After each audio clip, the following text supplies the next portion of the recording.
Olá! Hoje a gente vai dar um pulo lá nos confins gelados do Sistema Solar, sabe? Para falar de Urano. Um planeta gigante que, nossa, parece que sempre tem um segredo novo para contar. Pois é, a gente acha que já mapeou o nosso quintal cósmico, mas vira e mexe aparece uma surpresa. E que surpresa, hein? A notícia é quente.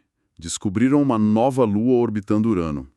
E quem achou foi ninguém menos que o telescópio espacial James Webb. Incrível. Super incrível. Mas o que deixa tudo ainda mais, sei lá, instigante, é o mistério, né? Essa luazinha, um negócio de só 10 quilômetros, ficou escondida por quase 40 anos. 40 anos, é muito tempo. Pensa só, nem a Voyager 2, que foi a única sonda que chegou pertinho de Urano lá em 1986, nem ela viu. Como pode, né? Como uma coisa dessas fica invisível tanto tempo? É uma ótima pergunta. Então é isso que a gente vai tentar desvendar hoje. Quem é essa lua nova? Por que só agora? E o que ela diz pra gente sobre esse sistema de Urano que parece ser bem complexo, talvez até meio caótico. Bora mergulhar nessa história. Vamos lá. Beleza. Começando pelos detalhes da descoberta. Quem descobriu foi uma equipe lá do Southwest Research Institute, o SWRI. A liderança é da Mariame El-Motamid. Uma equipe de peso. Total. Eles estavam usando o James Webb, claro, e apontaram para Urano no dia 2 de fevereiro de 2025. Aí observaram, analisaram os dados e o anúncio saiu agora, dia 19 de agosto. Isso, relativamente recente. E a técnica que eles usaram foi bem específica, né? Não foi só mirar e pronto. Usaram a NIRCam, que é a câmera de infravermelho próximo do Webb, super potente. Exato, a NIRCam é fundamental para isso. Fizeram uma sequência de 10 exposições longas, 40 minutos cada uma. Deu quase 7 horas de observação focada no planeta. Nossa, bastante tempo. E não foi só isso, né? Pelo que entendi, tiveram que fazer uns tratamentos de imagem bem avançados para diminuir o brilho de Urano e conseguir enxergar aquele pontinho de luz minúsculo, quase um fantasma ali nos dados. Exatamente. E essa parte técnica é o pulo do gato para entender por que o Webb conseguiu e outros não, incluindo a Voyager 2, né? Explica pra gente, por favor. Bom, tem alguns pontos-chave. Primeiro, a sensibilidade do Webb no infravermelho. Urano está longe pra caramba do Sol, é um gigante de gelo. Ele e as luas refletem pouca luz visível, são frios. Ah, entendi. O Webb é otimizado justamente para pegar essa radiação infravermelha, esse calorzinho bem tênue que eles emitem ou refletem. Faz sentido. Segundo ponto, a resolução angular do Webb é espetacular. A capacidade dele de separar coisas que estão muito juntas, ou ver detalhes mínimos lá longe. Se comparar com os instrumentos da Voyager 2, de quase 40 anos atrás, nossa, é outro mundo. Um salto tecnológico absurdo, né? Gigantesco. A Voyager foi pioneira, sem dúvida, descobriu anéis, tempestades, 10 luas novas na época, foi um marco. Mas ela passou voando por Urano, né? Foi um sobrevoo rápido, em 24 de janeiro de 1986. Um oi e tchau cósmico, praticamente. É, tipo isso. A Voyager teve só algumas horas para fazer as observações principais ali do sistema. Já o Webb não, ele pode ficar encarando o mesmo lugar por horas, como a equipe do SRI fez. Ah, tá. Observação prolongada. Exato. Essas exposições longas permitem acumular luz, sabe? Pegar fótons suficientes de objetos super tênues, como essa lua nova. Para a Voyager, na passagem rápida dela, isso seria Impossível. totalmente invisível. É como comparar, sei lá, uma foto tirada do carro em movimento com uma foto noturna de longa exposição com tripé, câmera boa. Perfeito, é uma ótima analogia. A qualidade e a quantidade de informação são incomparáveis. Entendi. E essa lua nova, já tem nome? Algum nome poético, shakespeariano? Ainda não. Por enquanto, ela está com a designação provisória. S2025-U1. S2025-U1. O que significa isso? É o padrão. S de satélite, 2025 do ano da descoberta, U de Urano e 1 porque foi a primeira lua descoberta em Urano nesse ano. Entendi a lógica. E o tamanho dela? Você falou 10 quilômetros, é isso mesmo? Isso mesmo, a estimativa é essa, uns 10 quilômetros de diâmetro. É realmente muito pequena. Caramba! Como é que eles sabem o tamanho só de olhar um pontinho de luz? É uma estimativa, né? Baseada no brilho que eles mediram e numa suposição sobre o albedo dela. Albedo é a refletividade, certo? Exato, o quanto a superfície reflete luz. Os cientistas supõem que ela seja bem escura, com albedo baixo, parecida com as outras luas pequenas e internas de Urano, que são escuras como carvão. Ah, tá. Então, se ela fosse mais brilhante, teria que ser ainda menor para ter aquele brilho que detectaram? Isso, mas 10 quilômetros parece a aposta mais segura no momento, dado o que a gente conhece das outras luas ali perto. E aqui é que a coisa fica realmente interessante para mim. Pensar que um pedacinho de rocha e gelo de 10 quilômetros, menor que muita cidade por aí, pode ensinar tanto sobre um planeta gigante. Onde que ela está orbitando exatamente? Ela está a mais ou menos 56.200 quilômetros do centro de Urano, bem no plano equatorial do planeta, junto com a maioria das outras luas e anéis. E perto de outras luas. Sim, a posição dela é bem específica, ela está orbitando entre duas luas que a gente já conhecia, Bianca, que fica um pouco mais para dentro, e Ofélia, um pouco mais para fora. É uma vizinhança bem agitada, digamos assim. Agitada e, pelo que você falou antes, talvez meio caótica, né? É, o fascinante é justamente isso, a localização e o tamanho dessa lua no contexto do sistema interno de Urano. Aquilo ali é um zoológico cósmico. Urano tem proporcionalmente mais luas pequenas e internas do que qualquer outro gigante gasoso. E elas ficam muito próximas umas das outras e também dos anéis. Muitas luas pequenas juntas. E tá na equipe da Descoberta falou uma coisa muito legal sobre isso.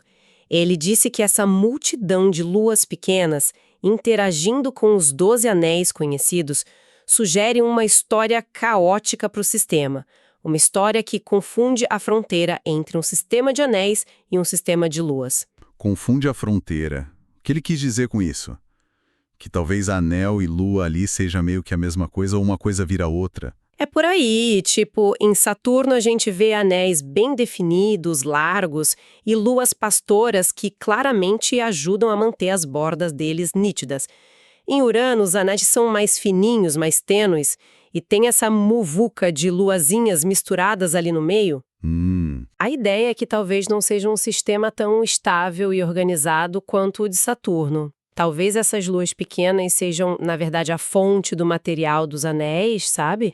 Resultado de colisões antigas, ou talvez as órbitas delas não sejam tão fixas, elas interagem muito com as partículas dos anéis. A S2025U1 é mais uma pecinha nesse quebra-cabeça super dinâmico. Então, essas luas internas, tipo a S2025U1, também funcionam como pastoras dos anéis de Urano, igual em Saturno? Acredita-se que sim, que muitas delas têm esse papel. A gravidade delas ajuda a confinar as partículas dos anéis nessas faixas estreitas, impedindo que eles se espalhem por aí. Entendi. A gravidade da Lua varre ou segura as partículas no lugar? Isso. E a descoberta da S2025U1, que agora faz Urano ter 29 luas conhecidas, dá mais um corpo para a gente colocar nos nossos modelos de computador, nos modelos gravitacionais. Isso ajuda a entender melhor como essas interações complexas funcionam e a testar ideias sobre como o sistema todo evoluiu. Quem sabe a S2025U1 não ajude a explicar a estrutura de algum anel específico que está ali perto dela. Faz todo sentido. E voltando àquela pergunta inicial, como ela ficou escondida há tanto tempo da Voyager 2? Então, reforçando o que você disse, foi uma combinação, né? Tamanho minúsculo, Sim. superfície escura, provavelmente, Do baixo. distância enorme da Terra e do Sol, e as limitações da Voyager, resolução menor, tempo de voo curto. Exatamente. A Voyager simplesmente não tinha como ver algo tão fraco e pequeno naquela passagem rápida. A própria Mary-Ann El-Mutamid, a líder da pesquisa, falou que a descoberta é importante justamente por ter escapado da única missão que visitou Urano. Mostra o poder das ferramentas novas que a gente tem agora como Webb. Sem dúvida. E agora? Quais são os próximos passos? A descoberta já está batido o martelo? É oficial? Ainda não, 100%. É importante entender que isso ainda é o que a gente chama de ciência em andamento. A equipe publicou os resultados iniciais, mas eles precisam passar pelo processo formal de revisão por pares, o famoso peer review. Ah, sim. Outros cientistas vão checar tudo. Exato. Especialistas na área vão analisar a metodologia, os dados, as conclusões, para ver se tudo se sustenta. Só depois disso é que a descoberta é publicada numa revista científica de renome e aceita oficialmente pela comunidade. Entendi.